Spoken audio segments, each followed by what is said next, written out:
Listen carefully. This moment is not by chance. Heaven itself pauses for you. The noise around you fades, and the whisper of eternity breaks through the walls of pain that tried to silence your faith. Tonight, yes, tonight marks the end of your pain. Everything that has crushed your spirit, everything that has made you question if God still sees you, is being overturned in this very hour. You are not here by accident. You are here because heaven scheduled this encounter. You have endured storms that could have destroyed you. Nights when you cried into your pillow, begging for answers that never came. Days when you smiled in front of others while your heart bled in secret. You have wondered, when will it end? When will my heart rest? And heaven replies, now. Not next year, not someday, but now. Because this is the night when divine exchange begins, the night when sorrow loosens its grip and peace takes its rightful place within you. You must know this, your pain was not meaningless. It was not punishment, it was purification. Every tear you shed was a testimony in waiting. Every unanswered prayer was a seed planted in hidden soil. You thought you were buried, but you were planted. Heaven has been working behind the veil, shaping your destiny while you were wondering if you had been forgotten. But God was not silent, He was preparing. He hid you so He could reveal you in His perfect time. Your scars do not disqualify you, they verify your calling. The very things that almost broke you are the reasons you will carry power. The same places where you were wounded will become the wells from which you draw wisdom. Your pain has made you sensitive to heaven's whisper. Your heartbreak has given you ears to hear what others miss. The enemy has tried to convince you that it's over. But heaven says, the story has just begun. The pain you've endured is the proof that you carry promise. What you lost is not gone, it is being resurrected in a different form. Every delay was divine redirection. Every rejection was protection. You are stepping into a season where what once crushed you will now carry you. There is a holy stillness hovering over you tonight. Can you feel it? The winds of change are stirring. The air around you feels heavy because heaven is close. You are standing at a prophetic door, the kind that once it opens, no man can shut. The keys are being handed to you, not because of perfection, but because of perseverance. You held on when others let go. You prayed when you could barely breathe. You stayed faithful even when your faith felt like a flicker. And heaven noticed. The Word of God declares in the book of Psalms, chapter 30, verse 5, weeping may endure for a night, but joy comes in the morning. Tonight, heaven decrees that your night season is ending. The morning is not just a sunrise, it is a spiritual awakening. You will not wake up tomorrow with the same weight you carried today. Something shifts as you hear these words. The chains of sorrow that wrapped around your heart are falling. Peace, supernatural, untouchable peace is entering your atmosphere right now. The pain you carried has been the womb of your transformation. You thought it would kill you, but it was birthing a version of you that darkness cannot touch. The hand of God has been over you the entire time, shielding you even in silence. And now He whispers, you've passed the test. So stand tall, chosen one. Lift your head, breathe again. Heaven has seen your endurance and counted your tears, and they are now being turned into fuel for your next season. Every closed door was heaven's redirection. And tonight, a new one opens, one that leads you out of sorrow into purpose. If this message resonates within your spirit, if you feel the gentle confirmation that heaven is speaking to you, do not scroll past. Let this moment be holy. Share this message so that others may find the same freedom. Like this video if your heart agrees that tonight is different. Subscribe so that you never miss when heaven speaks again. And to seal this prophetic moment, to declare before God that your pain ends tonight and your morning begins, type below, comment 777. Every angel assigned to your healing moves as you type that number. What you do in faith tonight will echo through eternity. The same power that raised Christ from the dead now breathes through your story. Heaven records your yes, and your night turns into testimony. You are crossing a divine threshold. The chains of yesterday cannot follow where you're going. Light surrounds you, now pure, radiant, victorious light. The Lord Himself goes before you, clearing the path, silencing every storm. Your peace is secure. Your destiny is unlocked. Your pain ends here. You were never meant to break. Though you have faced seasons that seemed intent on shattering every part of you, Heaven's design was never for you to collapse. It was for you to be remade. Every moment that threatened to destroy you was allowed only to expose what could not be destroyed. You are still here because divine hands have been holding you, unseen but unshakable, through every storm. There were nights when your own reflection frightened you. You looked in the mirror and saw exhaustion staring back, eyes dimmed by disappointment, spirit heavy with unanswered questions. You whispered into the dark, "How much more can I take?" And yet, you woke up again. You rose again.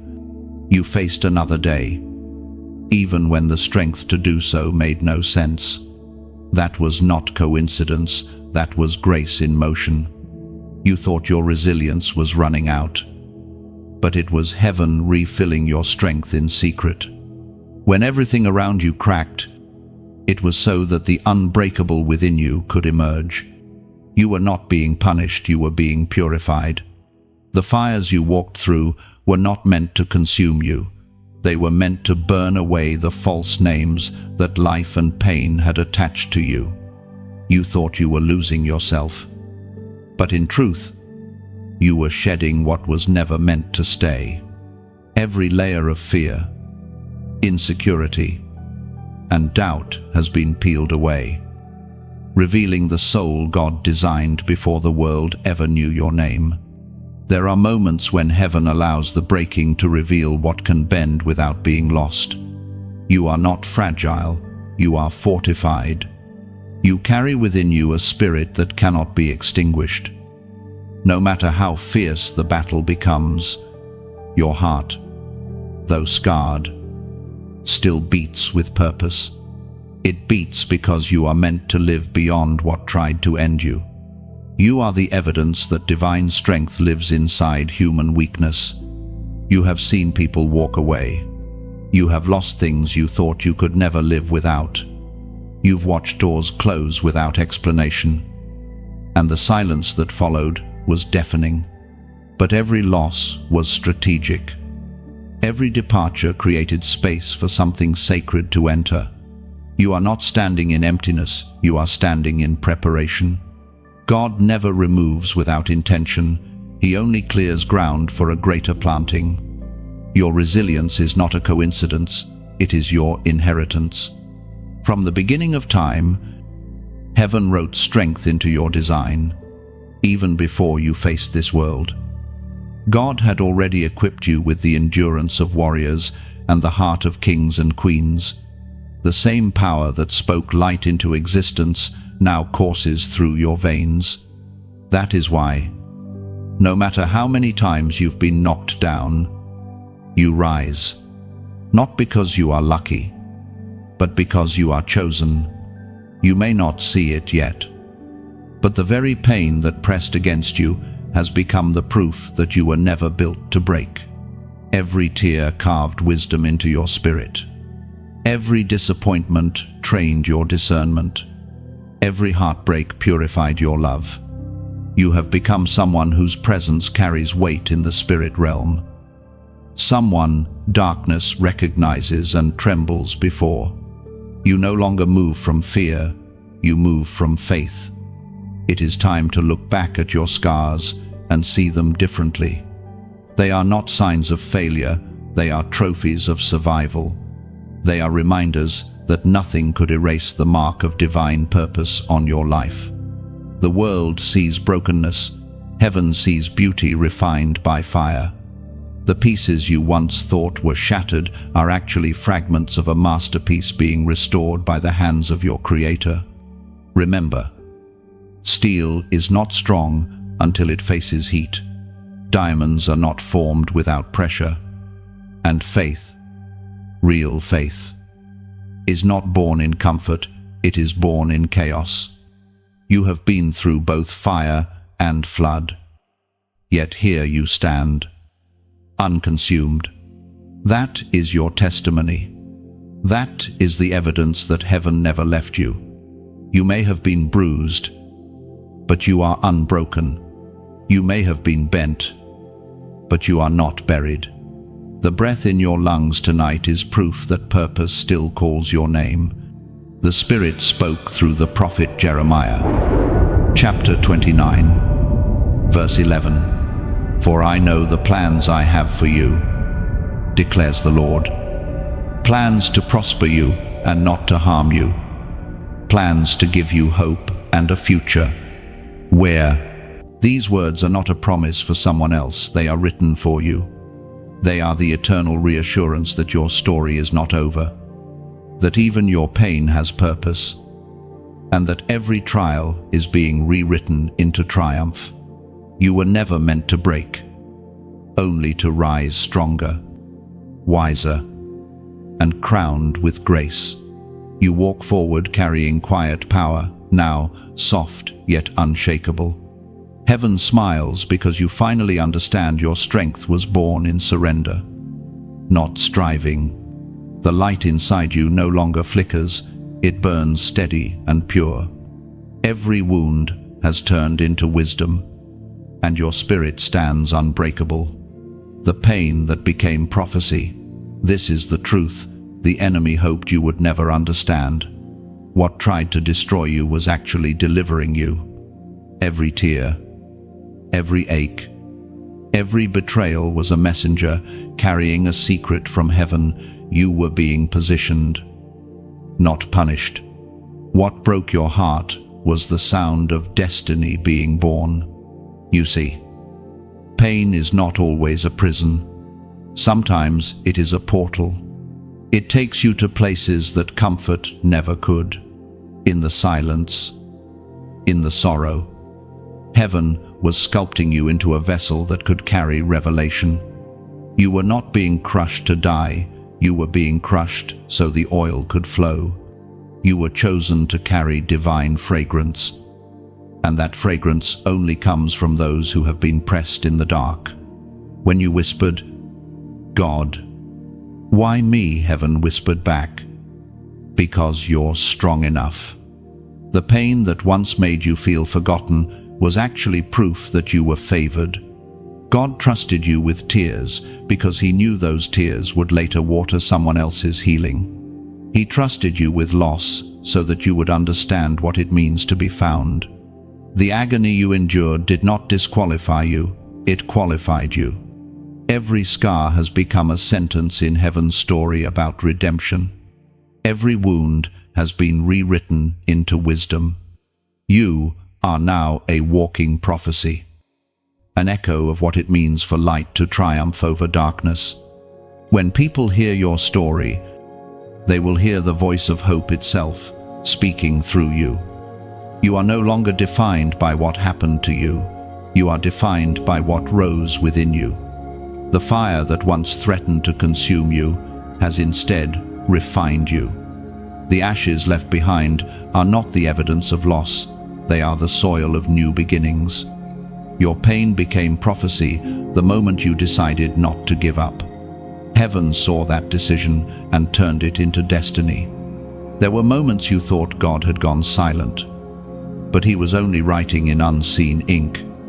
He was writing promises that could only be revealed in the right season, and that season is now. You are stepping into days where the very thing that wounded you will become the platform from which you speak life. The Word of God declares in the book of Genesis, chapter 50, verse 20, "You intended to harm me, but God intended it for good, to accomplish what is now being done, the saving of many lives." This verse isn't just history, it's prophecy alive in you. What the enemy meant to harm you, heaven has already turned into healing. Every betrayal built strength. Every loss created space for divine restoration. You are living proof that even pain must serve God's purpose. You will no longer resent what hurt you.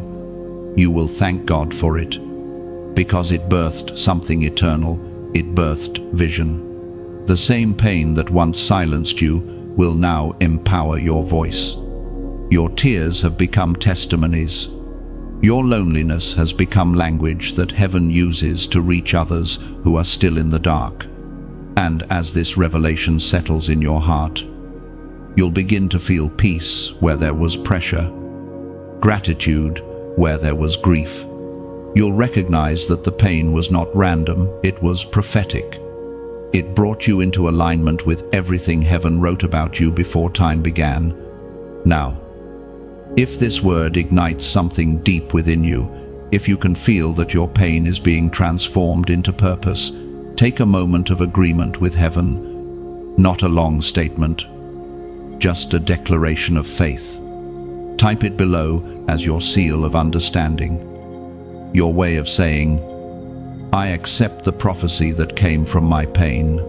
Comment "pain to purpose," because that's exactly what's happening. Every ounce of your suffering is being rewritten into strength. Every tear is being turned into triumph. This is your divine reversal. The moment when heaven takes everything the enemy meant for destruction and uses it as the foundation of your destiny. You are living proof that prophecy often wears the disguise of pain before it reveals its power.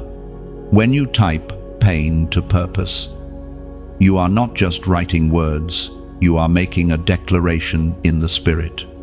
You are standing before heaven and saying, "Everything that hurt me will now serve me. Everything that broke me will now build me." This is not a phrase of weakness, it is a prophecy of transformation. It means you refuse to let your story end in suffering. That short phrase becomes a key in the unseen realm. The moment you release it, heaven moves to align your pain with divine purpose. Angels take what once caused you tears and begin shaping it into testimony. Pain to purpose is your agreement with God's plan. It tells heaven that you accept His rewriting of your story. So type it with faith. Type it knowing that each letter carries light. As you declare it, the ashes of your past shift into beauty, and your wounds begin to speak healing. Your purpose begins now. Heaven's secret assignment on your life has always been unfolding, even when you didn't understand the steps. Nothing that has happened to you was random. Every encounter, every delay, every door that shut in your face, each one was part of a divine orchestration. There has been a sacred choreography between heaven and earth. A sequence of movements hidden from your eyes, but perfectly clear in the realm of the Spirit. From the beginning, you have been followed by purpose. It has moved quietly behind you, like a shadow you couldn't see. You thought certain seasons were wasted, but they were actually training grounds. The people who walked away made room for those destined to walk in. The opportunities that fell through were replaced by something greater, something eternal. You were never off course, you were simply being rerouted by grace. Sometimes Heaven hides you before it reveals you. That hiddenness was not punishment, it was protection. God was concealing you from eyes that couldn't handle your destiny. You may have mistaken isolation for rejection, but it was preservation. Just as a seed must be buried before it breaks the soil, you were planted in obscurity so that your growth could not be hindered by premature exposure. Every disappointment carried instruction. Every setback whispered direction. And though you could not see it, angels were walking beside you, ensuring you didn't step outside of your calling. The pain that made you question everything was the very tool heaven used to align you with divine timing. You are not late. You are not behind. You are arriving exactly when God intended. There is a divine mystery in how heaven writes stories. The world calls it coincidence. The chosen call it confirmation. When the timing felt wrong, heaven was tuning the rhythm of your steps. When your plans fell apart, God was showing you that His plan had never been broken. You were never wandering, you were walking along a hidden map drawn by divine hands. The moments when you felt overlooked were actually moments of preparation. Heaven does not promote those who have not been proven. Before every great unveiling comes a period of silence. Think of Joseph in the prison, David in the fields, Esther in the palace before her purpose was revealed. Each of them was in a hidden season where heaven's assignment was forming inside them. So too have you been shaped in secret. Your assignment is not something you choose, it is something you awaken to. It calls you quietly at first, through dreams, through discomfort, through a restlessness you can't explain. You feel it in the way ordinary things no longer satisfy you. You sense it in how certain doors close without warning, while others open effortlessly. That is not luck, that is guidance. The same hand that wrote your beginning has already sealed your ending. And every moment in between is drawing you toward fulfillment. Heaven's assignment for you carries weight. It requires courage, not comfort. It demands faith when evidence is missing. But within that weight lies glory, the kind that transforms not only your life, but also the lives of those you touch. Every act of obedience, even the smallest, echoes through eternity. You may think your steps are small, but heaven sees them as seismic. There will come a moment when everything suddenly makes sense. You'll look back and see the divine fingerprints on every page of your story. The rejection, the confusion, the loneliness, all of it was heaven's way of steering you into alignment. You will realize that God was never absent. He was simply silent because He was writing. And when you finally stand where He was leading you, you'll understand that the waiting was never wasted. You will see that every tear watered your promise.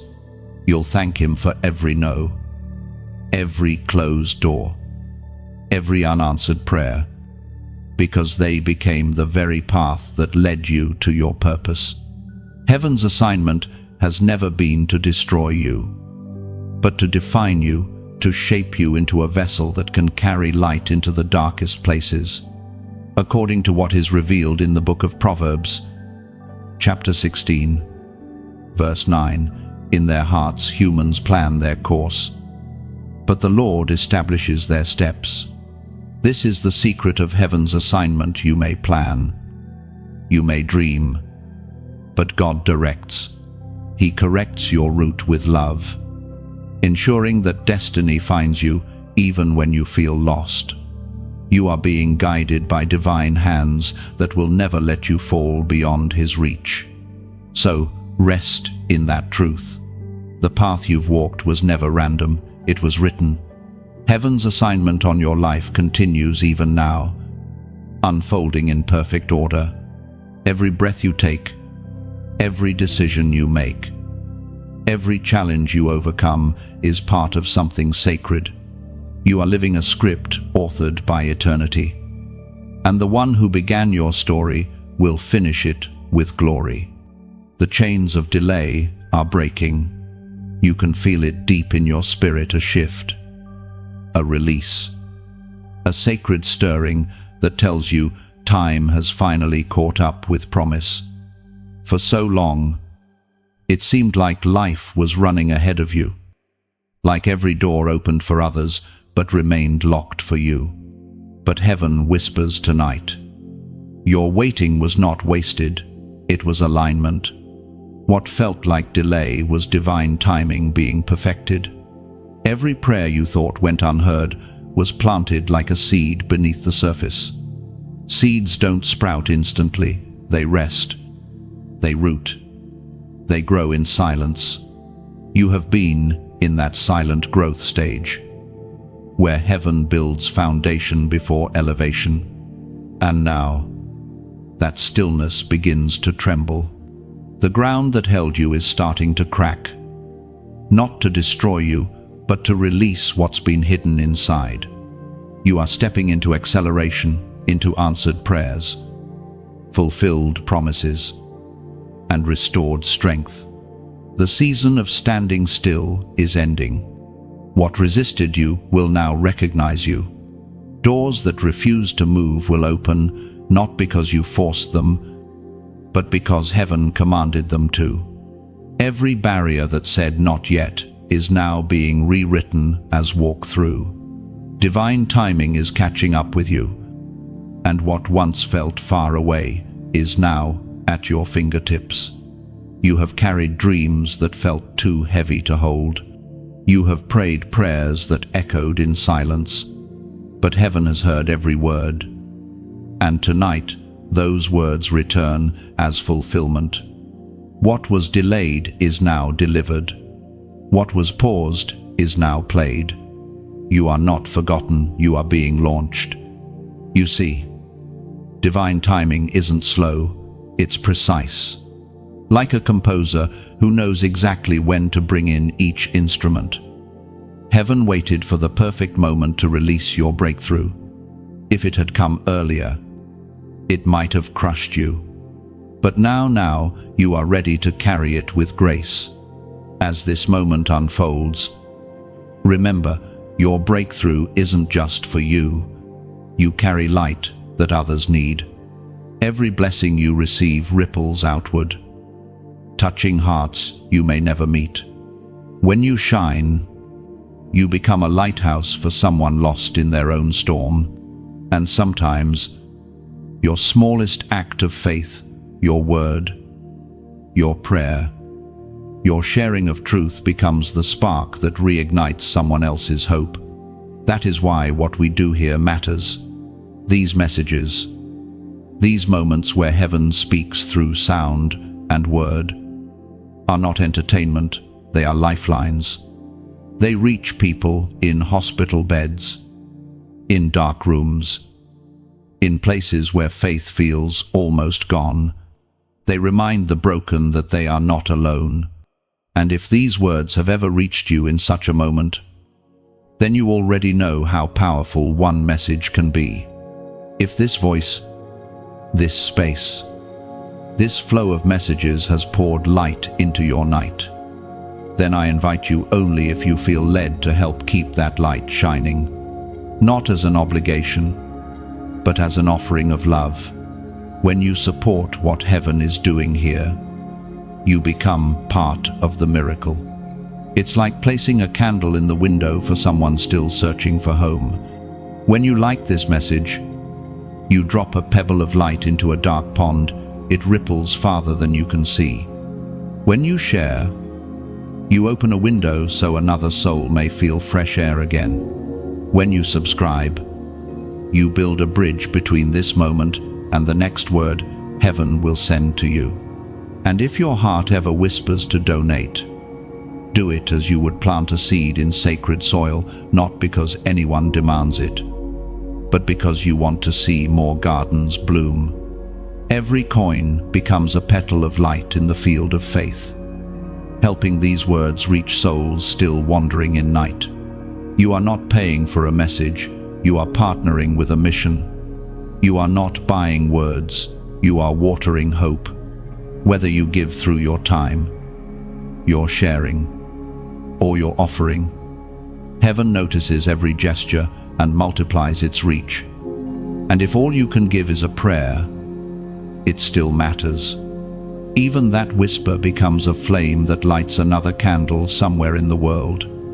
But if you feel that gentle nudge, if heaven tugs softly at your heart, then give as worship. Give like rain that falls quietly, yet makes entire forests grow.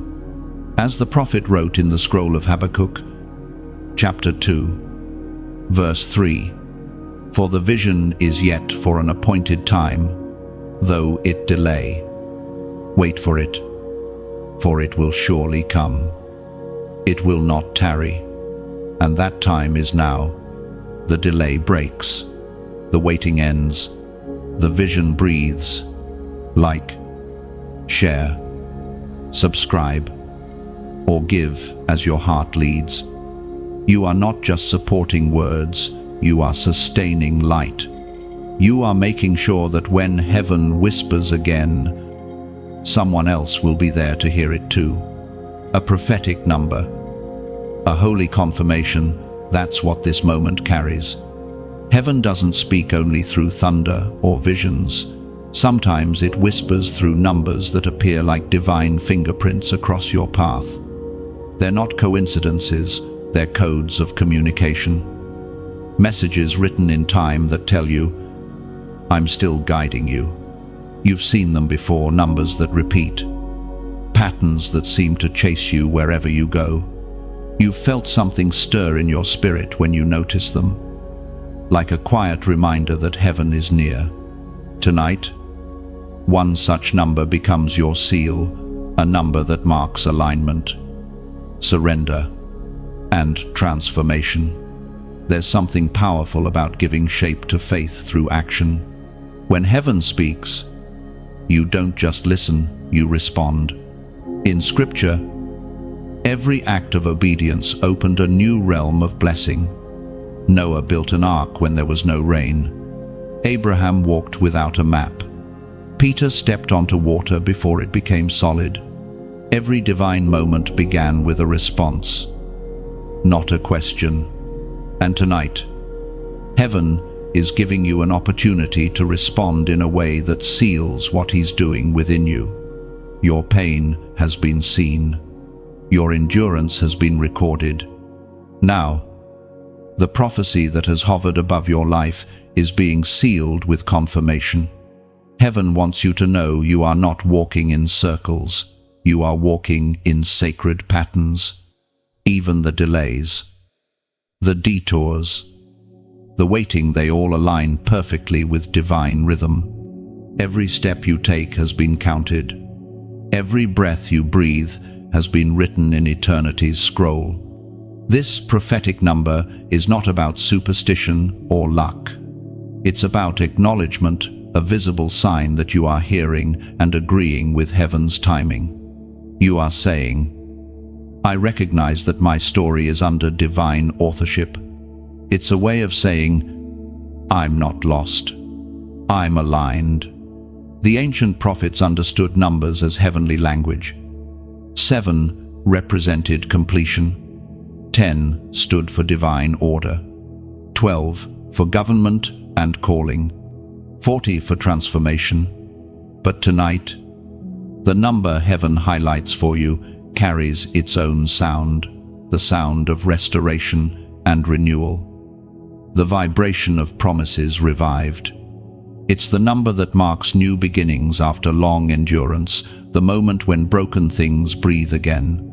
You've waited long enough. You've cried long enough. Heaven is declaring that this chapter turns now. The confirmation will not come through man's approval, but through divine sign, and that sign begins with faith.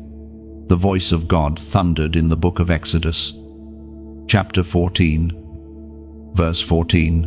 "The Lord will fight for you. You need only to be still." Stillness is not weakness, it's warfare through surrender. When you rest in trust, heaven moves in power. You don't have to strive for what's already yours, you simply align with it. That's what this prophetic number represents: stillness that activates movement, faith that unlocks favor, surrender that summons strength. So pause for a moment, breathe, let your heart settle into peace. You've done all you can in your own strength. Now heaven finishes the work. Angels are moving. Doors are shifting. The atmosphere around you is rearranging itself to favor your name. What was delayed is being delivered. If you've been feeling the pull that this message is more than words, that it's a sign, then act in faith. Not for show, not for ritual, but as a sacred yes to what heaven is declaring over your life tonight. This is not about emotion, it's about alignment. In the stillness of your spirit, type below the number that seals this moment, the prophetic number 888. Write it as your agreement with heaven, as your declaration that what was broken will now be rebuilt. Comment 888. And as you do, let that number speak louder than words. Let it echo through the unseen world like a trumpet of surrender and restoration. For tonight, heaven says, you are aligned, you are seen, you are sealed. When you type 888, you are not just writing numbers, you are echoing heaven's language of renewal. The number 8 has always symbolized new beginnings. And here, repeated 3 times, it becomes heaven's seal of complete restoration. It declares that what was once lost will be returned, not in fragments, but in fullness. By writing it, you're stepping into divine alignment. You are saying, Lord, I agree with what you are doing in me. This act isn't about ritual, it's about recognition. Every time you see 888 again, it will serve as a whisper from heaven, reminding you that your life is not random, it's written with precision and promise. This prophetic act is a spiritual handshake, a moment where heaven and earth meet through your obedience. When you type those digits, you are telling the unseen realm, I'm ready for what comes next. You're giving heaven permission to rearrange your atmosphere, to breathe new life into every part of your story. So, type it with intention. Let 888 become your silent song of surrender, your banner of beginning again. As you do, heaven releases restoration like rain over your future, and the cycle of delay ends for good. The war you couldn't name has been raging longer than you realized. You have felt it in your chest when peace made no sense, in your dreams when old fears tried to whisper again, and in the quiet moments when your spirit trembled but didn't know why. You've been walking through invisible battlefields while smiling for the world. What you thought was just exhaustion has been spiritual warfare in disguise. It wasn't that you were weak, it's that you were chosen for a front line few can see. The heaviness you've carried wasn't depression alone, it was discernment. You were feeling the tremors of a war fought not with swords but with words, not with fists but with faith.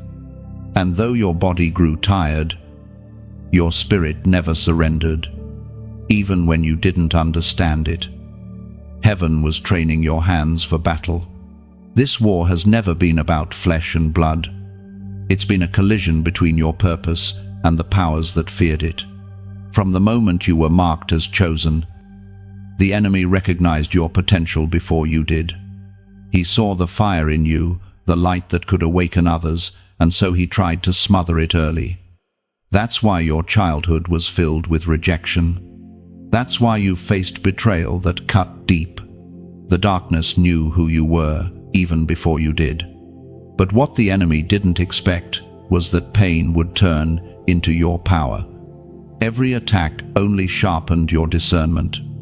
Every sleepless night made your prayers stronger. Every tear became oil for your anointing. The very things that tried to destroy you have been building your spiritual armor piece by piece. You now stand as someone who carries authority in the unseen, someone who walks into rooms and shifts the atmosphere without saying a word. You've wondered why people are drawn to you but also intimidated by you. It's because your spirit speaks before your mouth does. Darkness recognizes light. The presence you carry disturbs what is unclean. And so resistance rises, not because you're doing something wrong, but because your very existence confronts spiritual systems. You are not cursed, you are a threat to the curse. And though the battle has been fierce, heaven has never left you uncovered. Angels have stood guard around you, unseen but constant. Every time you almost gave up, something invisible pushed you to keep going. That something was not coincidence, it was command. You are part of a heavenly army, a warrior disguised as ordinary, walking through a world that doesn't yet realize the power you hold. There were nights you woke up with tears, your heart racing as if you were fighting something in your sleep. You were. Your spirit was wrestling for peace while your body rested. You've prayed without words, groaned in silence, and heaven heard every sound. Those unspoken cries have built walls of protection around your destiny. Now, as you begin to understand this hidden war, clarity enters like dawn after a long storm. You realize that every battle was permission from heaven to train, to mature, to recognize your authority. Warriors are not born in peace, they are formed in fire. And you, chosen one, have been through fire that would have destroyed most. Yet here you are, not consumed, but refined. As Jesus himself declared in the Gospel of John, chapter 16, verse 33, "In this world you will have trouble, but take heart. I have overcome the world." These words are not comfort alone, they are strategy. They remind you that victory is not something you chase, it's something you already stand in. The war may continue, but the outcome has already been written. Every shadow that rises against you is fighting a battle it has already lost. So don't curse the warfare, understand it. The pressure you feel means you are close to breakthrough. The confusion you faced means new clarity is coming. The loneliness you've endured means heaven was pulling you away from distractions to strengthen your hearing. Every fight has purpose, and every wound carries wisdom. You are no longer at war with yourself. The inner battles that once tore you apart are coming to an end because you now recognize the source. You've learned to fight differently, to respond with prayer instead of panic, to stand still instead of striving. And that stillness, that peace in the midst of chaos, terrifies darkness more than any shout could. You were never crazy for feeling the things you couldn't explain. You were discerning. You were never weak for crying. You were releasing. You were never alone in the struggle. You were surrounded by heaven's army. And now that you know this, fear loses its voice. The war continues, but the warrior in you has awakened. Stand tall, chosen one. You don't need to swing wildly anymore. Your silence is now a weapon. Your peace is your shield. Your faith, your fire. You have authority because you've endured the training. Heaven has written your victory long before the battle began. The war you couldn't name has finally been revealed, and now it cannot win. The moment mercy fights for you is not loud. It doesn't arrive with thunder or flashes of lightning. It comes quietly, like the soft return of breath after weeping, like the warmth that settles on you when you thought you were too cold to ever feel again. Mercy has a way of stepping in when everything else has stepped back. It moves where judgment was ready to fall. It lifts you when you no longer have strength to reach for help. You didn't earn this mercy. You couldn't. Mercy is not payment for obedience. It is heaven's heartbeat for those who have fallen and still dare to look up. It is God saying, even now, I'm not done with you. It finds you in your lowest places, not to remind you of your guilt, but to rewrite the story the enemy tried to stamp across your life. There were moments when you thought, this is it. I've gone too far. I've failed too deeply. But mercy whispered, not yet. You still belong. It's the voice that interrupts despair, the gentle hand that pulls you away from the edge. Mercy does not argue with your shame, it silences it. It doesn't deny what happened, it transforms what happened. You have to understand this when God looks at you. He doesn't see the disaster you fear you've become. He sees the destiny he still intends to finish. Mercy is heaven's way of saying, the promise still stands. While judgment measures, mercy mends. While condemnation counts your failures, mercy cancels the debt. And tonight, that mercy has decided to fight for you. You didn't even realize how close you came to giving up. There were nights when your strength was drained, when hope felt distant, when prayer felt empty. But someone kept you breathing. That was mercy standing guard. It was mercy holding you when you were falling through yourself. Even in your rebellion, it followed you. Even when you ran, it waited. There's a kind of love that fights silently, that intercedes even when you don't ask it to. That's what mercy does. It takes the blows that were meant for you. It stands between you and the consequences that should have destroyed you. It carries your name before heaven's throne when your own voice can no longer speak. You may not have seen the battles mercy fought on your behalf, but every time destruction missed you, it was there. The beauty of mercy is that it doesn't just forgive, it restores. It doesn't just wipe the slate clean, it rewrites your story with glory. It rebuilds what sin and sorrow tried to ruin. It gives you back what you thought was gone forever: peace, dignity, belonging. Mercy doesn't just say, you're forgiven. It says, you're free. Think of all the moments you should have fallen and didn't. Think of every time you could have lost your mind but somehow held on. That wasn't luck. That wasn't chance. That was mercy. Invisible, yet undeniable. The same mercy that caught David after his failures, that lifted Peter after his denial, that stood with the thief on the cross. It's the same mercy that stands with you now. We are reminded through the writings of David in the Psalms. Chapter 103, verse 10. He does not treat us as our sins deserve or repay us according to our iniquities. Those words carry the sound of heaven's heart. God doesn't deal with you by human standards. He deals with you by divine compassion. That's why you're still here. That's why grace keeps finding you. Mercy has been contending for you in places you didn't even know danger existed. And now, mercy is not only defending you, it's promoting you. What once disqualified you is being transformed into testimony. The very areas you once hid in shame will become the stories that heal others. Mercy never wastes pain, it redeems it. What you thought was the end becomes the proof of endurance.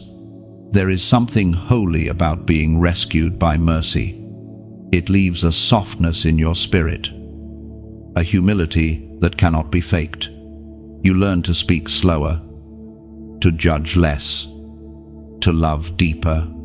You stop pointing fingers and start extending hands, because once you've been saved by mercy, you can no longer look at others through condemnation. You see through compassion. You understand what it means to be forgiven beyond reason. Mercy is fighting for you still, not because you're perfect, but because you're purposed. Heaven refuses to let you be lost to shame. Even when judgment could be justified, love chooses you again. Mercy has drawn a line around your life and said to darkness, you can come this far and no further. So breathe in. Let go of the guilt you've been carrying. You are not under wrath. You are under redemption. The same hand that wrote the law also wrote your name in grace. The same voice that could have condemned you instead calls you by destiny. Tonight, the war inside you quiets because mercy wins. The voice in the fire has always been there. It didn't begin when you finally started listening. It began long before that. Even in the silence, even in the pain, the voice of God has been weaving through every flame that tried to consume you. Fire doesn't just destroy, it refines. And what you thought was punishment has been purification all along. Every time you walked through heat, heaven was speaking. The flame that surrounded you wasn't to burn you, it was to reveal you. There are things that only fire can teach. It teaches you how to trust what you can't see, how to stand when everything around you melts away, and how to recognize the voice of God when every other sound fades. You may not realize it yet, but the fire you feared most has become your teacher. It taught you that your survival is not an accident. It taught you that endurance is not weakness, it is strength in disguise. The same fire that the enemy sent to consume you has instead burned away every lie that tried to define you. The world sees ashes, heaven sees an altar. The same pain that made you fall to your knees became the place where your heart was offered up. When you cried, when you shouted, when you whispered, God, where are you? He answered, right here, in the fire. The heat didn't hide him, it revealed him. Think of Moses. The bush burned but was not consumed. It was through fire that God called his name. Think of Shadrach, Meshach, and Abednego. They met the Son of God not outside the furnace but within it. The voice of God doesn't avoid flames, it speaks through them. That's why you had to go through what you did, because there were things you could only hear in the heat. Fire strips away false voices. It silences pride, ego, and pretense until all that remains is the whisper of truth. It is there that God speaks your real name, the one no human ever gave you. He doesn't call you by your failures, he calls you by your future. You might still smell smoke from the battles you've survived, but that scent isn't shame, it's proof. Proof that you've walked through the impossible and come out refined. The enemy thought the fire would erase you, but instead, it engraved you. Heaven now recognizes your name in the flame, as was spoken in the sacred texts of old. In the book of Isaiah, chapter 43, verse 2, when you walk through the fire, you will not be burned. The flames will not set you ablaze. You see, God never promised to keep you out of the fire, he promised to keep you through it. The fire is not your enemy, it's your escort to revelation. And tonight, that same voice that once spoke in flames is speaking again. You survived because I am with you. Listen closely. Can you feel the warmth that no longer burns? That's the residue of divine presence. The same fire that once frightened you now feels familiar because you've learned that God doesn't abandon you. When things heat up, He draws closer. This is your burning bush moment. You are being called again, not to look back at what was lost, but to step forward into what is waiting. The fire was never the end. It was the initiation into purpose. You now carry a glow that cannot be imitated, a presence that reminds the world, I've met God in the flame. So don't curse the fire. Bless it, because it has made you luminous.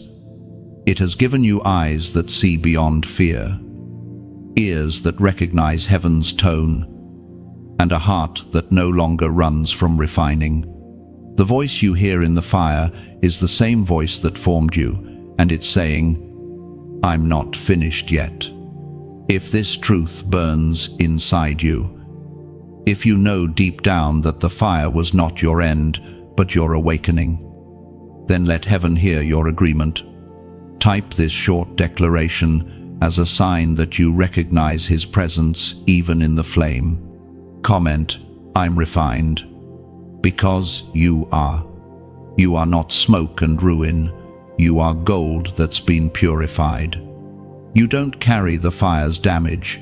You carry its glory. The flame has spoken, and it has named you unbreakable. When you type, I'm refined, you are declaring that the fire did not consume you, it completed you. You are acknowledging that the flames which once terrified you have become the very forge that shaped your strength. This is not a cry of pain, it's a proclamation of transformation. By writing it, you're telling heaven, I've learned the language of the fire. You no longer see your trials as curses, but as classrooms where endurance was taught and faith was perfected. Every spark that once wounded you now burns as light within. So type it with confidence. Let I'm refined be your seal of victory. As you do, the ashes of your past turn into gold, and heaven records your resilience as a testimony forever. The door swings open at midnight. The clock strikes 12, not as a signal of ending, but as the start of something divine. Midnight is the moment when yesterday still lingers, yet tomorrow has already begun. It's the meeting point between what was and what will be. That's where you stand now in the threshold of transformation. You have endured the waiting, survived the testing, and now heaven whispers, step through. Midnight can feel lonely. The world sleeps while you wrestle with thoughts too heavy to silence. But heaven moves in those hours when human strength fades. Midnight is not your enemy. It is God's favorite hour to reveal miracles. It was at midnight that chains broke for Paul and Silas. It was at midnight that the cry of deliverance sounded for Israel in Egypt. Midnight carries the sound of sudden change, the shift no one sees coming. The door before you does not open with noise or force. It opens softly, like dawn entering a room through a cracked curtain. You don't have to push, you only have to walk. Heaven has already turned the handle. All the delays that held you back are losing their grip. The hinges of your destiny are moving, and the threshold that once felt impossible now glows with light. There is a sacred quiet in this moment. You might not see fireworks or signs, but your spirit feels it, the weight lifting, the air changing, the subtle pull forward. This is not imagination, this is alignment. Heaven doesn't need spectacle to perform wonders. It only needs your obedience. As you step through this door, know that it doesn't erase your past, it redeems it. Everything you've learned, everything you've lost, everything you've survived becomes the foundation beneath your feet. You are not stepping away from who you were. You are stepping into who you were always meant to be. The past was preparation. not punishment. When God opens a door, He never does it for you alone. Every time you walk through, you carry others in your shadow people who will one day find courage because you found yours. This new beginning is not just personal, it's prophetic. It announces to the world that darkness cannot last forever and that dawn always comes for those who wait in faith. As the prophet Elijah spoke as recorded in the first book of Kings, chapter 19, verse 12, "And after the earthquake came a fire, but the Lord was not in the fire. And after the fire came a gentle whisper." That whisper is what you feel now, the soft voice that says, "Move forward, not in fear, not in haste, but in peace." This is your midnight whisper, your invitation to walk through what was once closed. And as you take that step, remember, the way forward is not just lit by miracles, but sustained by community. The light that guides you also flows through others. Each message, each moment of faith shared, keeps this river of light alive. If these words have ever met you in your own midnight hour, if they've reminded you that dawn still comes even in silence, then take a small act of gratitude. When you like this message, it's like lighting a small lantern along the path so that someone walking behind you won't stumble. When you share, you become a bridge, allowing the flame of hope to cross from one heart to another. When you subscribe, it's like building a lighthouse with your own hands, a signal that says, "I'll be here when the next light rises." And if your heart ever feels stirred to donate, do it not as transaction, but as transformation. Think of it as placing oil in the lamp that lights another traveler's night. You're not giving away, you're giving forward. You're helping these words reach the ones who sit in silence right now, waiting for their own midnight door to open. There's no demand, no pressure, only invitation. Just as heaven never forces open a door, this call never forces your hand. Giving, sharing, supporting, these are all ways of saying, let the light keep flowing. When you give, you participate in something eternal. You become part of a story larger than your own, a story of countless hearts being restored through the same words that once reached you. You see, every message like this is a flame carried through darkness. It costs energy, faith, and hands to keep that flame alive. When you share your part, however small, you become one of those hands. You become the reason the next voice hears hope. The next heart finds peace. The next soul remembers it is chosen. So walk through this door with gratitude. The midnight is behind you. The dawn is ahead. Heaven has waited for this step, and the world will change because of it. Like, share, subscribe, or give as your spirit leads. You are never compelled, only invited. Every gesture, every act becomes a note in heaven's song of mercy. The door is open. Step through it with faith. You carry a light darkness fears. It isn't the kind of light that flickers or fades when storms come. It's the quiet, unshakable glow that was placed within you before you ever faced your first wound. The world didn't give it, and the world cannot take it. It has survived rejection, betrayal, loss, and even your own moments of doubt. And though you've walked through seasons where you questioned its strength, the truth is it never dimmed. You have wondered why some people react strangely to your presence, why conversations shift when you enter a room, why some distance themselves without reason. It's because the light you carry exposes what others try to hide. You don't even have to speak. Your very being disrupts atmospheres. Darkness recognizes light long before light recognizes itself. And though it may cost you comfort, it will always confirm your calling. This is why you were never meant to blend in. You weren't created to adapt to shadows. You were designed to challenge them. Wherever you go, light follows. It bends around you. It moves through you. It illuminates paths that others can't see. Even in your quietness, your spirit speaks loudly.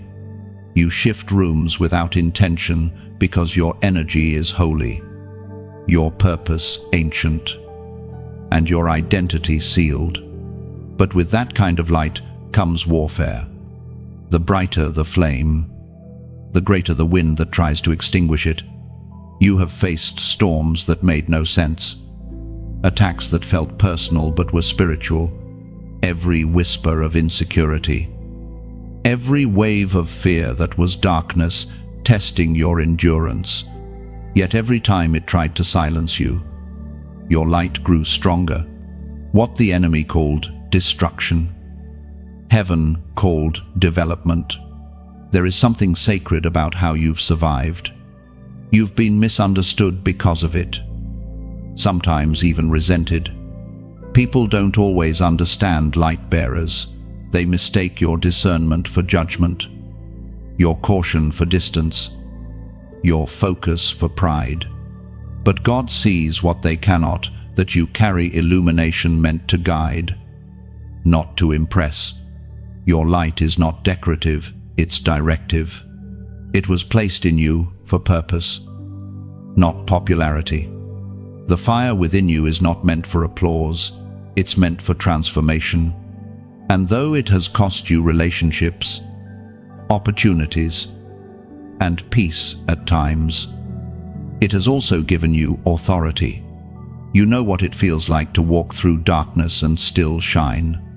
You know what it means to keep going when no one claps. You've learned to burn quietly, faithfully, and fiercely. It was proclaimed in the second letter to Timothy, chapter 1, verse 7, "For God has not given us a spirit of fear, but of power, of love, and of a sound mind." That power is your light. It's not arrogance or ego, it's divine essence.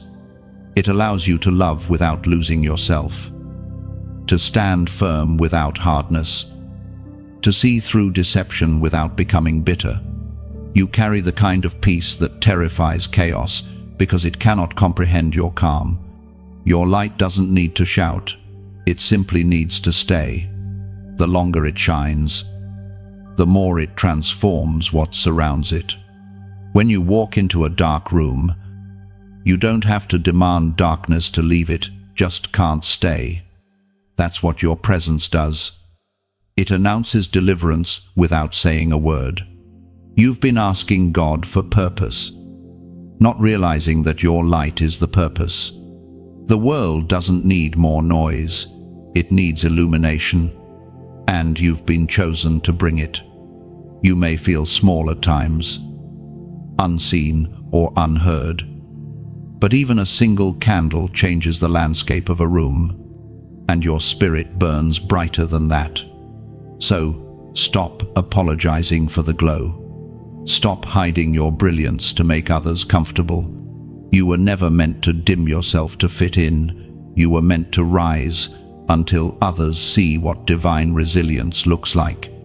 Your very existence testifies that darkness has limits. The trials you've endured were not to destroy your light, but to reveal its source.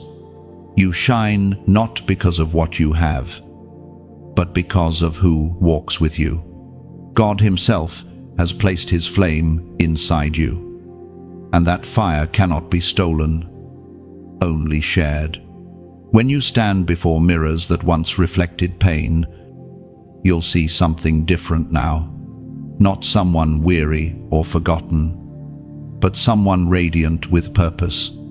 Someone who carries heaven's warmth wherever they go. The glow around your life will not fade because it doesn't depend on applause.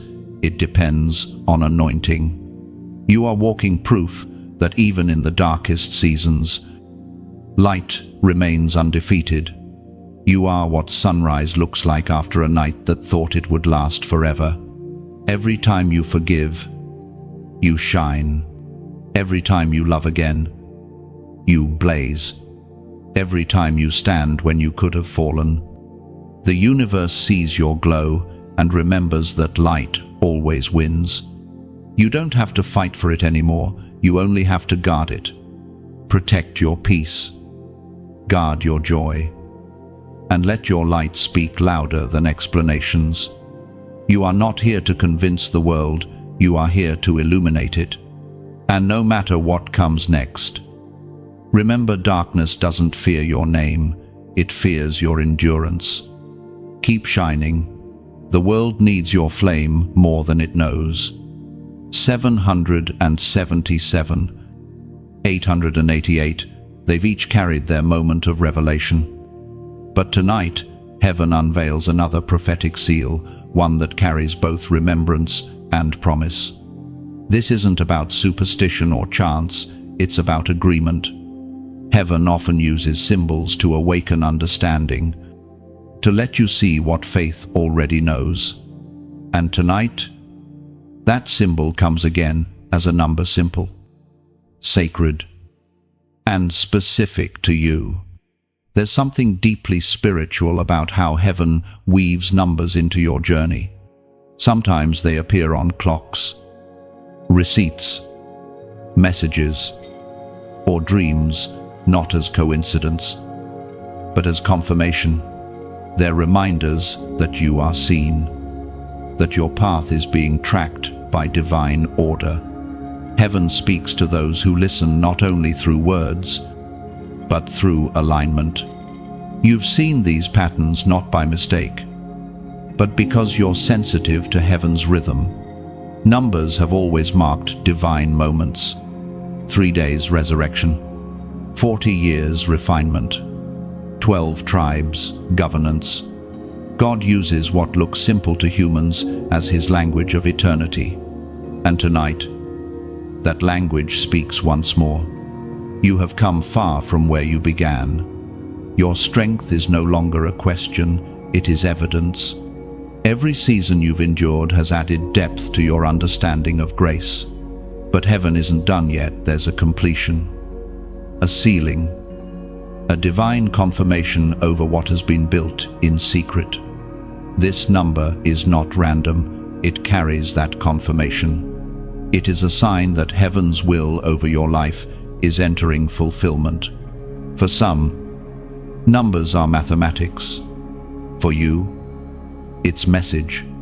And tonight, that message whispers, it is secure now. The chaos that once swirled around your destiny is calming. The spiritual storms that clouded your direction are fading. You're standing in the quiet after the testing, the moment where faith turns into knowing. Your spirit is beginning to understand what your mind could not, that every detour was designed, every delay divine. You've reached a place where the foundations have settled, and heaven begins to build upward. What's ahead will not collapse because it was formed through pressure, prayer, and persistence. The prophetic number tonight seals that stability. Heaven speaks clearly through the words in Deuteronomy, chapter 31, verse 8. The Lord himself goes before you and will be with you. He will never leave you nor forsake you. Do not be afraid. Do not be discouraged. That promise is what this number represents: continuity, completion, and companionship. God himself goes before you. The path isn't uncertain, it's blessed. Even in the days when you feel small or unsure, this seal reminds you that divine presence has gone ahead, preparing every step. The prophetic number that anchors this moment is 999, the mirror of endings and beginnings, the symbol of things fulfilled and foundations reset. While 666 symbolizes confusion and distortion, 999 flips it, showing completion, transformation, and divine reversal. When heaven writes that number across your timeline, it means the old cycle is done, the new era begins, and perhaps, deep within, you can feel it, that unexplainable peace, that quiet certainty. It's your spirit recognizing that the shift is real. The striving ends, the wandering ends. You no longer chase meaning, you walk in it. If this message echoes something you felt but couldn't put into words, if it feels like heaven is confirming your next step, then mark this moment not with noise, but with faith. Comment 999. Write it not as repetition, but as recognition. You are saying, I agree with what heaven has finished and what it is about to begin. This isn't superstition, it's surrender. It's your way of letting heaven know that you understand the season has changed, that you've seen the signs, heard the whispers, and are ready to move forward in peace. 999, the number of divine finality and fulfilled purpose. Tonight, it becomes your signature of completion. What once felt endless has been written to its conclusion. And a new chapter begins, authored not by fear, but by faith. When you type 999, you are declaring completion, not an end of despair, but the fulfillment of a divine process. You are telling heaven, I understand now. What was meant to crush me has completed its purpose. This number isn't closure in sadness, it's closure in victory. It means the refining season has achieved what it needed to. Each 9 represents a turning point, the first for the battles you've survived, the second for the wisdom you've gained, and the third for the new beginning waiting just ahead. Together, they form a divine countdown to rebirth. When you write 999, you're standing in the sacred pause between endings and beginnings, the breath God takes before saying, now. This act becomes a prophetic handshake with heaven. It's how you seal what has been finished and welcome what's being formed. By typing it, you confirm that you are done wrestling with the old cycle, that you are ready for the ease that follows obedience. Heaven records it as consent to move you forward. So, write it with peace in your heart. Let 999 become your symbol of surrender and celebration. For what's ahead will not repeat what's behind, it will redeem it. You are becoming untouchable, not in pride, not in power as the world measures it, but in peace, the kind that nothing can shake. There's a point in every chosen one's journey when pain loses its authority. It doesn't mean you stop feeling, it means the sting no longer defines you. You wake one morning and realize the things that used to break you now bow before your calm. It's not that the storms have disappeared, it's that your roots have gone deeper.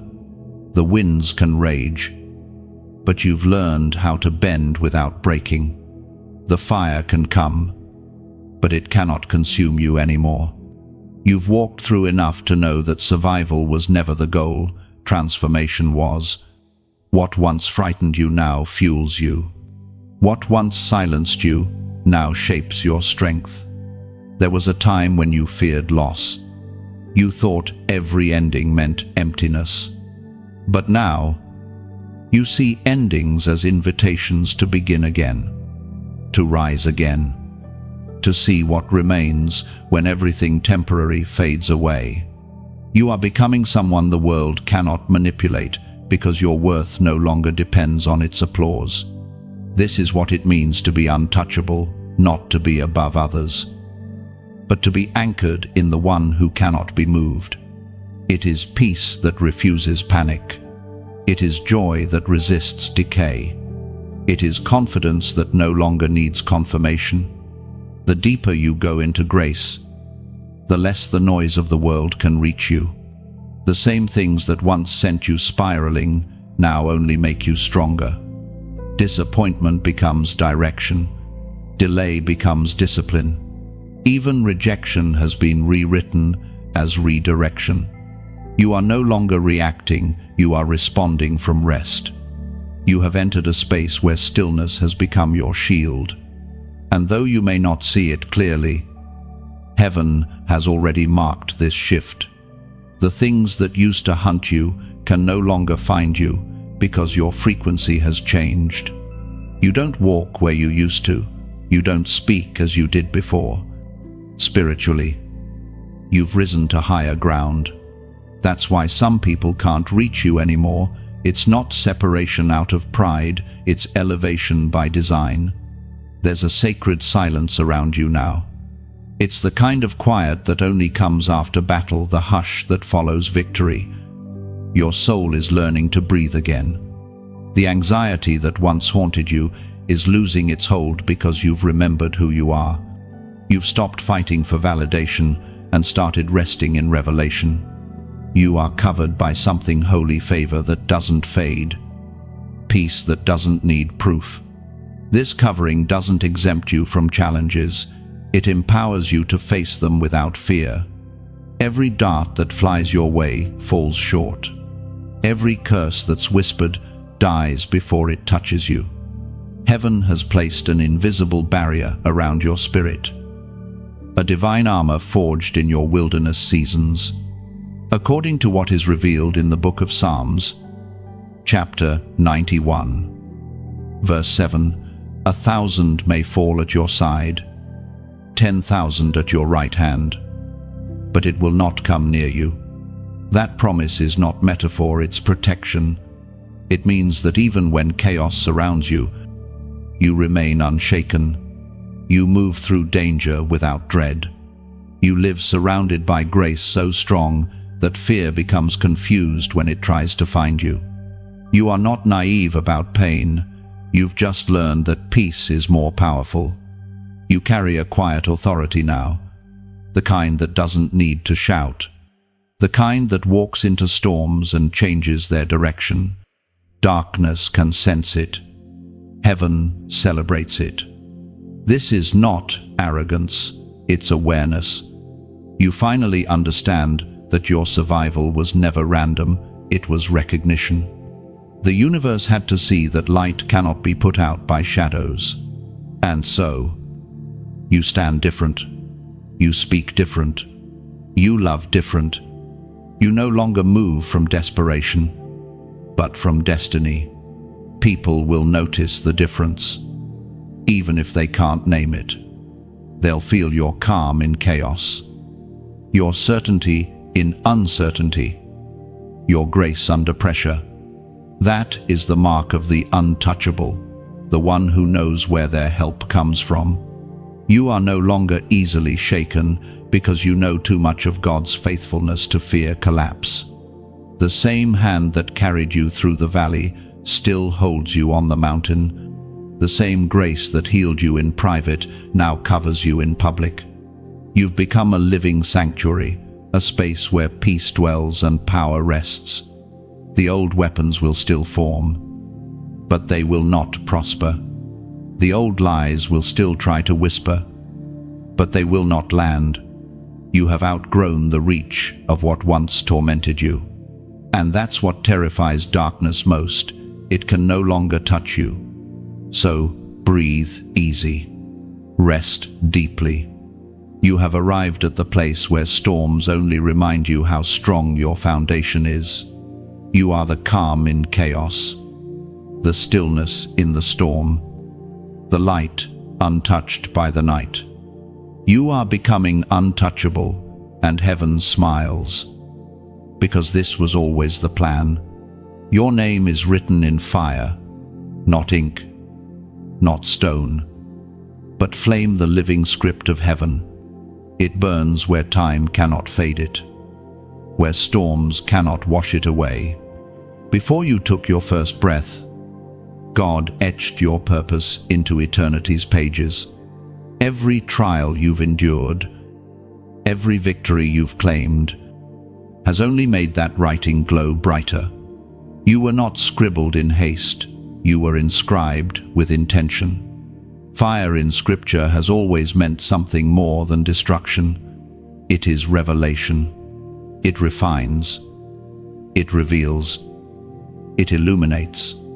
When God wanted to show his covenant, he used fire. When he confirmed his presence, he appeared in flame. Fire doesn't just consume, it consecrates. And so it is with you. The fire that has followed you wasn't punishment, it was proof. It was the evidence of divine authorship burning through every chapter of your story. You may have tried to erase parts of your past, the pages that held pain or shame, but the author never wastes a line. Even the ink of your tears became part of the design. Every mistake you thought disqualified you was rewritten in grace.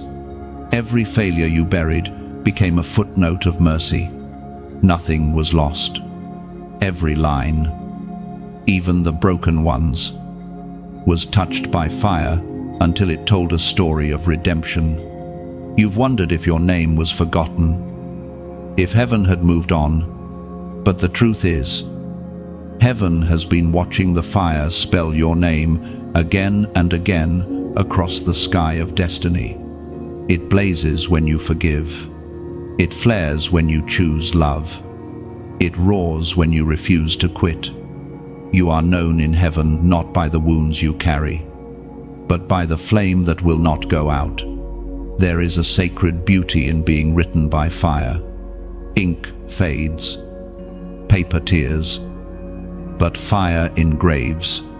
The same heat that hurt you has become the light that identifies you. Others see scars, heaven sees signatures. You are not the sum of your suffering, you are the revelation of what survived it. Your story is no longer about what burned, it's about what refused to. The reason the enemy feared you was never your strength, but your endurance. Fire tests authenticity. What is false melts away, but what is real glows brighter. You have walked through seasons where the fire seemed unfair, where it took things you loved and left you standing in ashes. Yet, even there, you found breath. Even there, your spirit refused to die. That's how heaven marks its own, by endurance through flame. As the prophet Zechariah recorded in the book of Zechariah, chapter 13, verse 9, I will put this third into the fire, and refine them as one refines silver, and test them as gold is tested. They will call upon my name, and I will answer them. This is the covenant you live inside. You are being refined, not rejected, tested, not tormented. Fire has always been the method God uses to make his reflection clear. What you thought was loss was actually polishing the edges of fear, pride, doubt, all melted away so that your soul could mirror his light more perfectly. Your name burns in that divine reflection. When heaven looks upon you now, it doesn't see ashes, it sees radiance. You have become both message and messenger, a living flame walking through a world still trapped in smoke. Every time you choose hope instead of despair, you add another stroke of brilliance to your name. And though there are still embers of the old pain glowing faintly in memory, they no longer burn you. They remind you, they whisper, you survived that too. You have become someone who no longer fears the fire because you've learned it cannot harm what God himself ignited. The light you carry is not borrowed, it's born. It doesn't flicker because of circumstance, it blazes from within. People who meet you might not understand it. They'll feel warmth in your words, courage in your calm, and peace in your presence. What they're sensing isn't personality, it's prophecy fulfilled. You are walking illumination. There's a reason your story includes both beauty and burn marks, because the flame that names you also refines you. You carry sacred heat now, a glow that darkness cannot mimic. You have learned that holiness isn't sterile perfection, it's living through the fire and still choosing love. Your name is written in flame not because you are flawless, but because you are faithful. Every chapter of your life testifies that even when everything else turned to smoke, grace remained. The fire that once frightened you has become your identity, your anointing, your unshakable proof that God's hand never left you. So let it burn. Let it remind you who you are. The fire has never been against you, it has always been for you. It doesn't consume the chosen, it crowns them. And you, flame bearer, are the proof that what belongs to heaven can pass through fire and emerge as light. Crowned in the midst of battle, that's where your coronation truly begins. Most people imagine crowns in moments of peace, on quiet thrones surrounded by applause. But heaven does things differently. Your crown isn't placed upon your head when the noise fades, it's forged in the middle of it. It is shaped by struggle, molded by pain, and polished by persistence. You've fought battles no one saw. You've carried wars in your heart while smiling in silence. You've stood when your knees trembled, prayed when your voice shook, and hoped when hope itself seemed gone. Heaven saw it all. Every tear was counted, every wound was weighed. And now, that unseen endurance is being translated into honor. You are being crowned not because you escaped the storm, but because you remained in it and still believed. You are not being rewarded for perfection. You are being recognized for perseverance. Your loyalty to light in dark places has not gone unnoticed.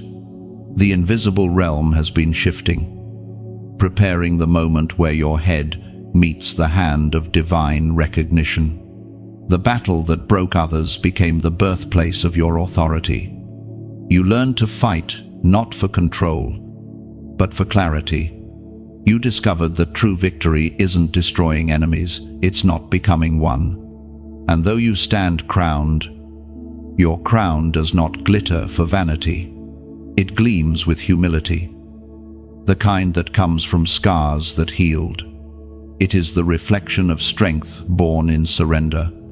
It is not made of jewels, but of journey, every trial adding another gem, every prayer another shine. This crown doesn't make you superior, it makes you steady, as was spoken in the book of James, chapter 1, verse 12. Blessed is the one who perseveres under trial, because, having stood the test, that person will receive the crown of life that the Lord has promised to those who love him. This is your promise, the crown of life. Not someday, far away, but even now. Life that breathes peace where chaos once ruled, joy where sorrow sat, purpose where pain once lingered. The crown is invisible to the world, but heaven sees it clearly. It sits upon the heads of those who refuse to give up when giving up would have been easier. And as you wear that unseen crown, the light from it begins to touch others. Every word you speak carries healing. Every act of kindness sends ripples into eternity. You are not just crowned for yourself, you are crowned for others. You are living proof that it is possible to survive the furnace and still shine. If these words find you in your own battlefield, Let them remind you that the war does not last forever. The weapons will fall silent. The smoke will clear. And in that stillness, you'll see what heaven always saw, a crowned survivor. Standing unshaken amid ruins, turned into gardens. And if these words have brought comfort, let your response be gentle and meaningful. When you like this message, it's like lifting your crown a little higher so its light reaches one more heart hidden in shadow. When you share, it's like placing another jewel in someone else's crown, reminding them they too are royal in resilience. When you subscribe, it's like sitting at the long table of warriors who refuse to fight alone, who gather, listen, and keep their flame burning together. And if you ever feel led to donate, let it be like offering a golden thread to mend another's torn armor. Not duty, not pressure, just a whisper of generosity. A sacred way of saying, may this light reach one more soul. What you give becomes oil in the lamp, helping the flame of hope continue for others who still walk through their dark night. Your giving, your engagement, your kindness, they're not transactions, they're transformations. They tell heaven, I believe this light matters. You are not only wearing a crown, you are helping others find theirs. The battlefield may have scarred you, but it also shaped you. You are no longer fighting for victory, you're fighting from it. The crown you carry is proof that you've already won. So stand tall in your light, warrior of grace. The crown fits now. The battle bows before you, and heaven smiles, knowing you chose to love even when life burned. Like, share, comment, subscribe, or give as your heart leads. Each act is a gleam of your crown reflecting eternity, a reminder that love still reigns even after the war. Your crown doesn't weigh you down, it lifts you. Every gem within it glows with memory lessons, losses, and love. You carry royalty not in gold, but in grace. Heaven watches, whispering, you did it. You overcame. And now your presence becomes prophecy for those still fighting. You are a living psalm of endurance. Every breath you take declares victory without sound. The light around you testifies louder than words ever could. Keep walking, crowned one. For your steps write worship into the earth. The battle is finished, but the blessing continues to unfold. The door closes behind you, quietly, firmly, without drama or regret. You don't slam it, you simply step forward, and heaven itself turns the handle. This is how true endings arrive, not in anger, but in authority. The past that once called your name now fades into silence, not because it stopped existing, but because it no longer defines you. There's a sacred beauty in closed doors. They sound final, but they are really protective. When heaven closes something, it is never to punish, it is to preserve. What's behind that door may have once been good, necessary even, but it is no longer aligned with where you are going. God closes doors not to confine you, but to refine you. He ends what could keep you bound so you can breathe in freedom. You've spent seasons staring at doors that refuse to open, begging them to move, praying they would creak even slightly. But now you see that if they had opened, they would have led you back into cycles you were meant to outgrow. Some doors are locked for your safety, not your suffering. Every closed opportunity was heaven whispering, there is more ahead.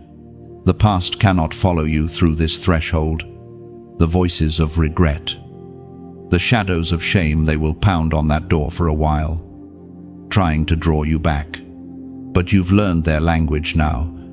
You recognize the sound of lies dressed as longing. The echo that says, "It was better back there," is the same deception that once kept you small. And so you keep walking. This closing isn't a loss, it's liberation. There's a reason God asked Lot's wife not to look back, because looking back keeps you stuck in what was never meant to survive. The past cannot heal you, because it's built from fragments that don't fit anymore. Your spirit has outgrown its old walls.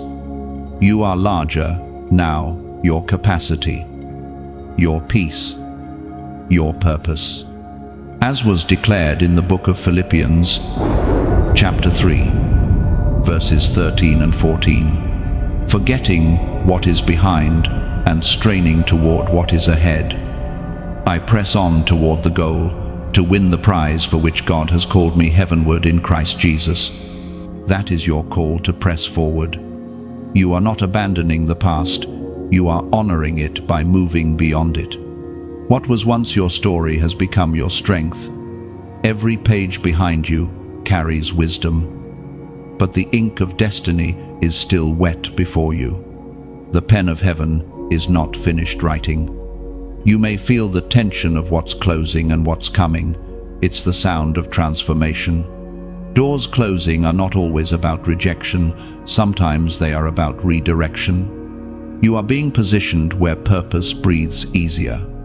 The relationships, habits, and even emotions that cannot come through this next door are falling away because they would only weigh you down. There is peace in release. It doesn't mean you stop caring, it means you stop carrying. You no longer drag the weight of what's already been redeemed. You can visit your memories without pitching a tent there.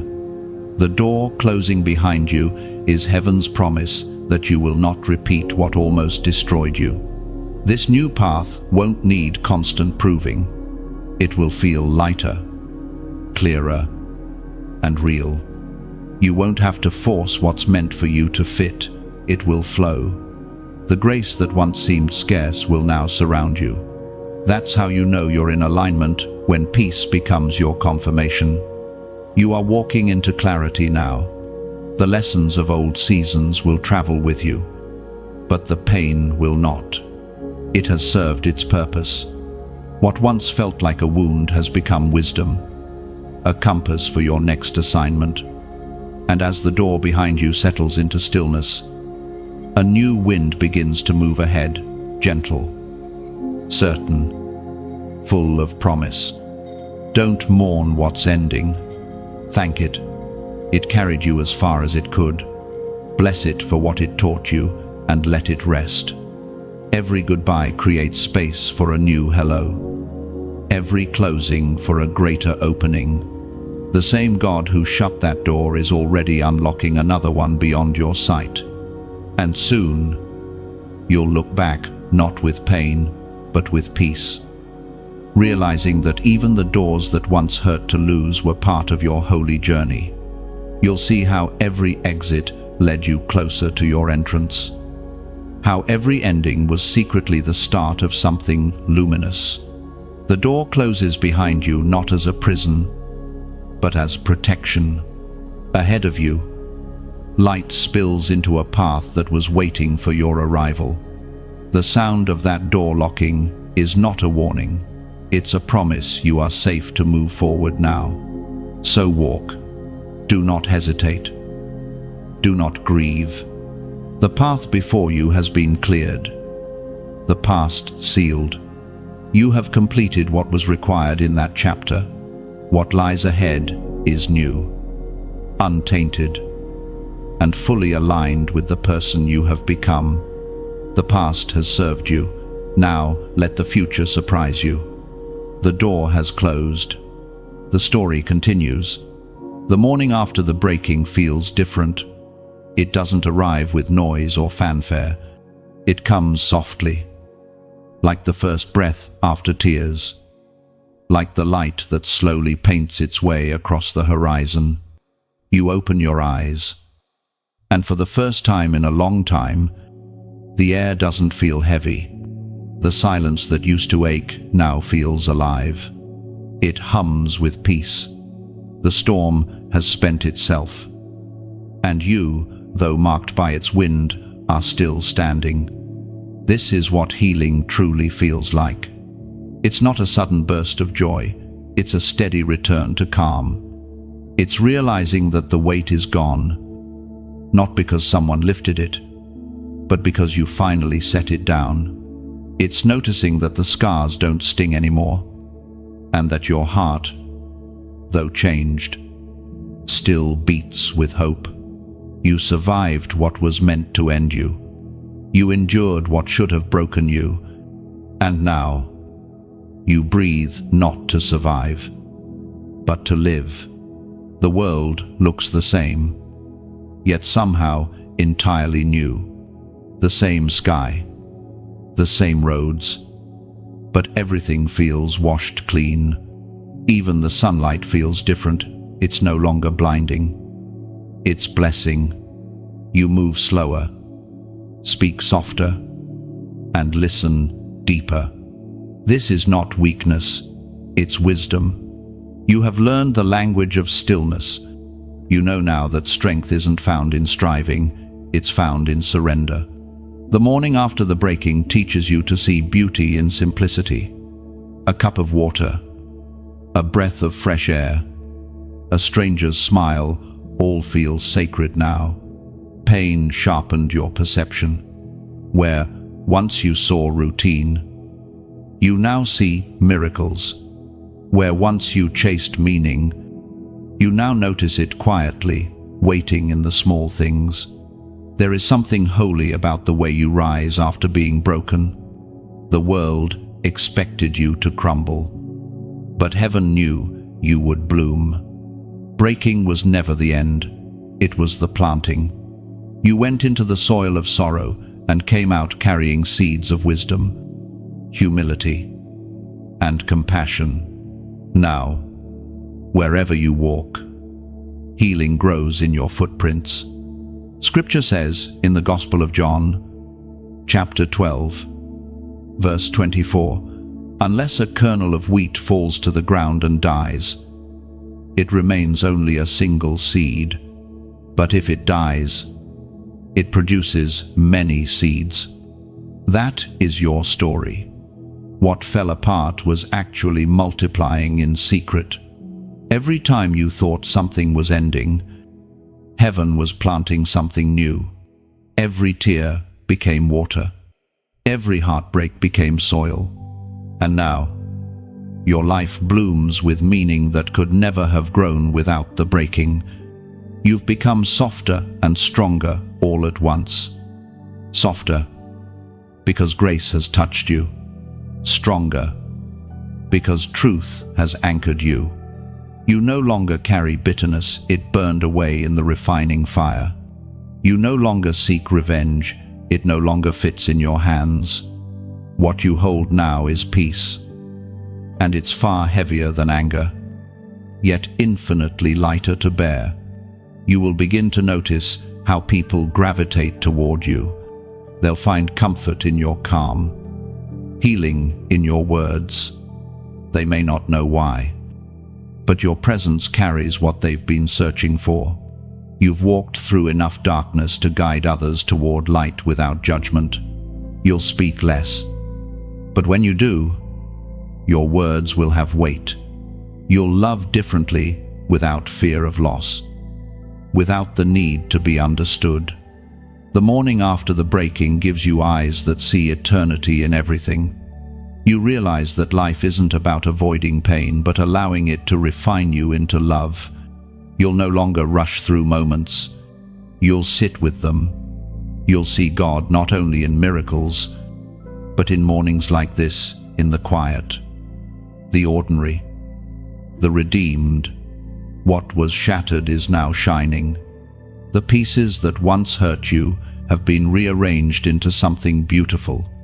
Every fracture reflects light differently, creating a mosaic of mercy that tells your story better than perfection ever could.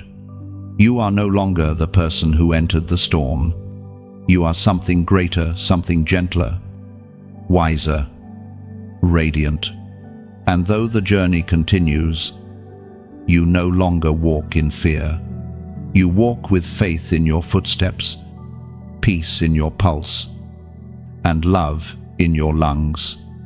The breaking is over. The becoming has begun. You are not defined by what fell apart.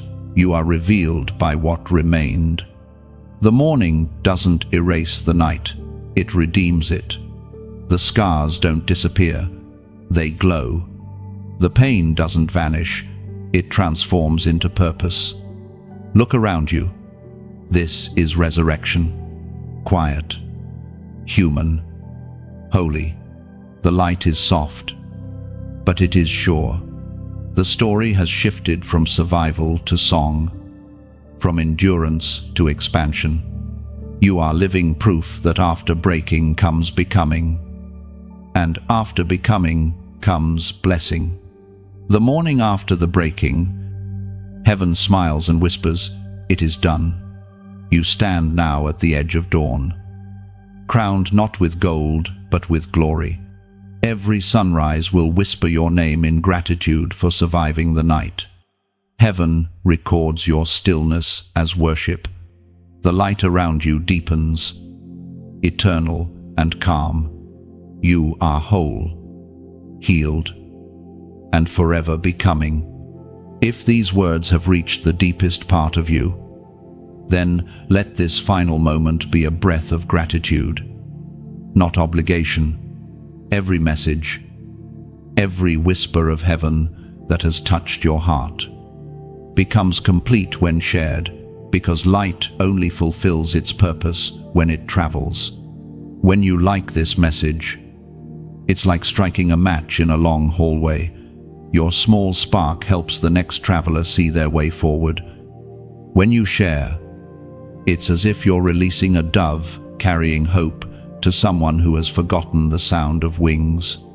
When you subscribe, you are joining a circle of souls who refuse to let light die in silence, a living constellation where each voice becomes a star. And if you ever feel the quiet pull to donate, let it come from the same place where your prayers rise from love, not duty. Think of it as pouring oil into a lamp that has already guided you through your own night, ensuring that the flame will keep burning for others still searching for dawn. If you wish, leave a comment, not for recognition, but as testimony. Each word written becomes a stone in the path of someone else's return to hope. Maybe all you need to write is, "I'm still here," or "Light found me."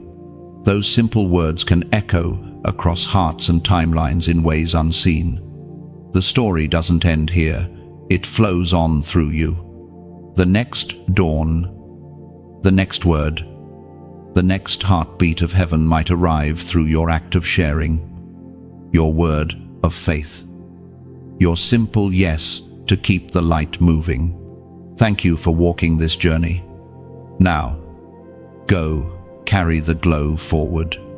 The world still needs your flame.